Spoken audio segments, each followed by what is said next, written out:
When you look at someone's foot, this side is called the medial side of the foot, the lateral side. The top of the foot here is called the dorsum. And the part you walk on is called the plantar surface of the foot. So you plant your foot on the ground. You've got the medial side, the lateral side, and the dorsum. When you have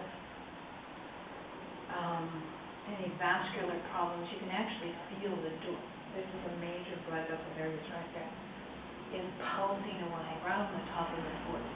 And that's one of the things that you have to feel for, because sometimes when you do it consistently, you'll be able to see that some people have a very weak pedal pulse, they call it. Anyway, you can find that. But when you lace people's shoes up, you want to make sure that you don't tie that off. You want to make sure that that's not too tight there. So would not a Mary Jane strap often be right over that?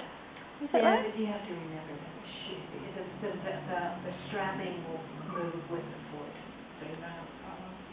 And when you come up here, there's a bone there called the navicular case, quite prominent, and that is a very high distance off the ground. I can put almost quite a bit of my fingers in the arch of cavus. This sort of foot is called the pes cavus, and a flat foot, and it's a high arch foot. So she would walk in a shoe very differently than other feet.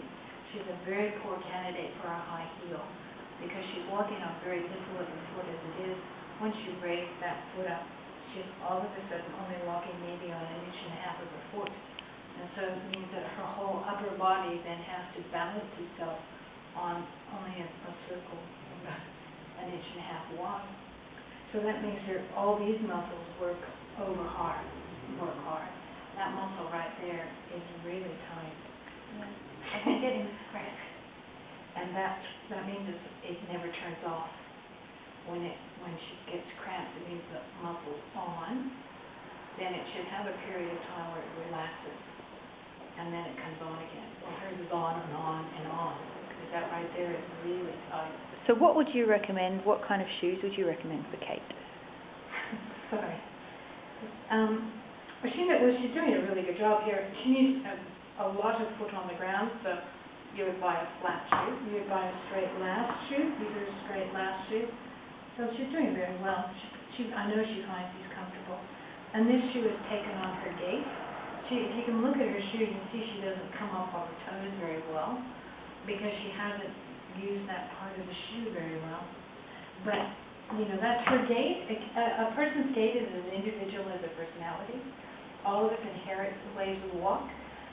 They've done a huge study about children when they're 2 and 3 year olds, and they found that children at that age, if they like you, they want to walk like you. They want to be like you. So a lot of kids pick up gait cycles, how they walk, that sort of slow tempo or whatever. They pick up because they like that person. So if they like you, they want to imitate you. So this is interesting stuff. The Kate's foot is a fairly reasonable foot to fit. Her biggest problem, of course, is that she doesn't like the look of her toes. So she might not wear sandals. She might not like certain sorts of shoes because she doesn't want. Nobody wants to demonstrate the one point that they feel is not particularly a shiny, glowing point, and everybody will be different.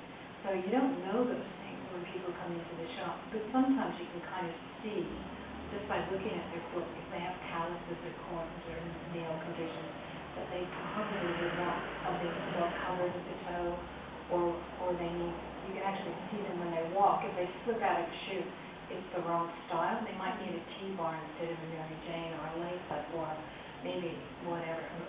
You can pick all that up once you know what to pick up. And the other thing is just to ask them very nicely, are there things that you really hate about your foot? Do you find certain shoes work better than the others? What sort of history do you have about footwear? Is there anything we can change? Can we try? Can we play? I always tell people that you want to play just with shoes because they don't know how to buy shoes. Nobody taught them how to buy shoes. You're both there experimenting, and you just say, look, I have time for you, and I will be quite happy to try lots of different things. And, I sometimes think, I'm going to get such and such shoe that fantastic. Sometimes I'm lucky and people like it, and other times it's just, they don't like it for whatever reason. If it's just an area of play, it's just a great place to play, because we're a small shop, we've got a lot of different shoes, and people need to